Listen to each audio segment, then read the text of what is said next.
Hello friend, उपस्थित हो आपके साथ एक और इंस्पिरेशनल, मोटिवेशनल और स्टार्टअप स्टोरी के साथ।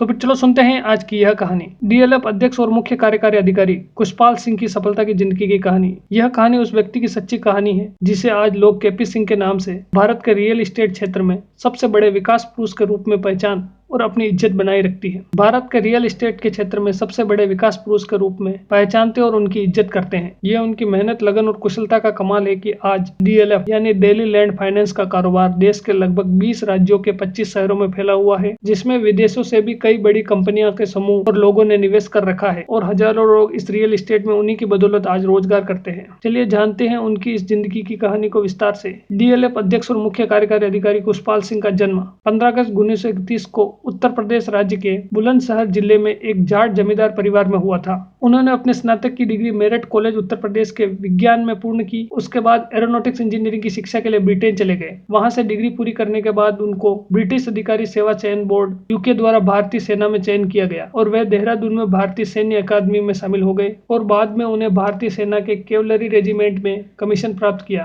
कुशपाल सिंह ने कुछ दिनों बाद सेना की नौकरी से इस्तीफा दे दिया। डीएलएफ की स्थापना वर्ष 1946 में चौधरी राघवेंद्र सिंह ने की थी, जो कि कुशपाल सिंह के ससुर भी थे। यह कंपनी नई दिल्ली, भारत में आधारित है। कुशपाल सिंह ने वर्ष 1960 में अमेरिकन यूनिवर्सल इलेक्ट्रिक कंपनी, जो कि यूनिवर्सल इलेक्ट्रिक कंपनी ओवेशो यानी मिशिगन और परिवार के बीच एक संयुक्त व्यापार था। उसके बाद उन्होंने भारत और औद्योगिक बैटरी के निर्माण के लिए फिनाल्डे के टीबीएस लिंक के साथ सहयोग कर विलाइडे इंडिया लिमिटेड नामक एक और कंपनी की स्थापना की और इसके बाद निदेशक और प्रबंधक बने। इसके बाद वर्ष 1989 में अमेरिकी यूनिवर्सल इलेक्ट्रिक कंपनी का डीएलएफ यूनिवर्सल लिमिटेड में विलय हो गया और कुशपाल सिंह डीएलएफ के प्रबंधक बन गए। कुशपाल सिंह ने कंपनी की जिम्मेदारी संभालते ही अपनी योजनाओं के अनुसार गुड़गांव, हरियाणा के ग्रामीण क्षेत्रों की जमीन को विकास करना शुरू कर दिया। उनका हमेशा से ही सपना दिल्ली के आसपास भारत के एक नई अग्रणी रियल एस्टेट मार्केट तथा व्यावसायिक गतिविधियों में केंद्र के रूप में एक छोटे शहर में विकसित करने का था, जिसके लिए उन्हें दिल्ली के पास गुड़गांव, हरियाणा के भविष्य की योजना के अनुसार सबसे उच्चतम स्थापना दिखाई देती है। उनका हमेशा से ही सपना दिल्ली के आसपास भारत के एक अग्रणी रियल एस्टेट मार्केट तथा व्यावसायिक गतिविधियों के केंद्र के रूप में एक छोटे से शहर को विकसित करने का था, जिसके लिए उन्हें दिल्ली के पास गुड़गांव भविष्य की योजना के अनुसार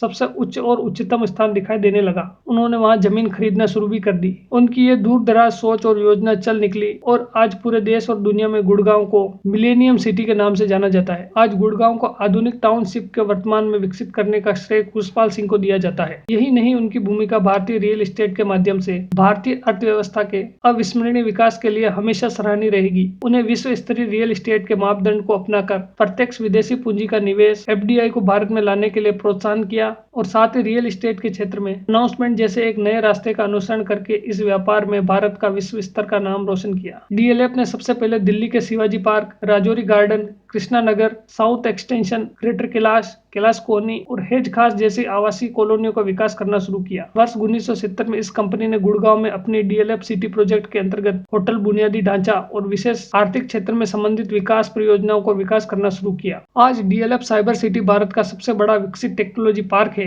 जो लगभग 125 एकड़ में फैला हुआ है। यहाँ तक कि भारत का एकमात्र नाइट गोल्फ है और एशिया का सर्वश्रेष्ठ गोल्फ क्लब डीएलएफ की उपाधि है। यही नहीं, दिल्ली के वसंत कुंज में स्थित डीएलएफ एम्पायर मॉल भारत का सबसे बड़ा लग्जरी मॉल है। डीएलएफ ने करीब 300 एकड़ जमीन खरीदकर उसका भवन निर्माण हेतु विकास किया। भारत के जीई और नेस्ले जैसी बड़ी कंपनियों को आगे बढ़ाया। वर्तमान में डीएलएफ के पास 10,000 एकड़ का लैंड बैंक है और कंपनी का वर्तमान बाजार मूल्य करीब 1,25 करोड़ रुपए के आसपास का है। आज भी देश के कई शहरों में कंपनी के कई आने वाले प्रोजेक्ट सफलतापूर्वक आगे बढ़ रहे हैं। डीएलएफ से जुड़ी कुछ महत्वपूर्ण बातें। कुशपाल सिंह को राष्ट्रीय तथा अंतर्राष्ट्रीय स्तर पर उनके द्वारा दिए गए कार्यों के लिए बहुत से अवार्डों से नवाजा गया। कुशपाल सिंह बहुत सी सरकारी और गैर सरकारी समितियों के बोर्ड के परमदर्शिता भी रहे हैं। कुशपाल सिंह विभिन्न क्षेत्रों में कार्यरत लगभग 21 व्यवसायिक कंपनियों के निदेशक भी हैं। कुशपाल सिंह की निजी संपत्ति का अनुमान फोर्ब्स 2017 में एशिया के 50 अरब अमीर लोगों के अनुसार $6.1 बिलियन का है। तो दोस्तों, कैसी लगी आज की हमारी कहानी, हमें जरूर बताइए। इस प्रकार की मोटिवेशनल, लाइफ चेंजिंग और स्टार्टअप स्टोरी सुनने के लिए हमारे चैनल को जरूर सब्सक्राइब कीजिए, साथ में लाइक, कमेंट और शेयर जरूर कीजिए। तो फिर मिलते हैं एक और इंटरेस्टिंग स्टोरी के साथ। तब तक के लिए बाय बाय।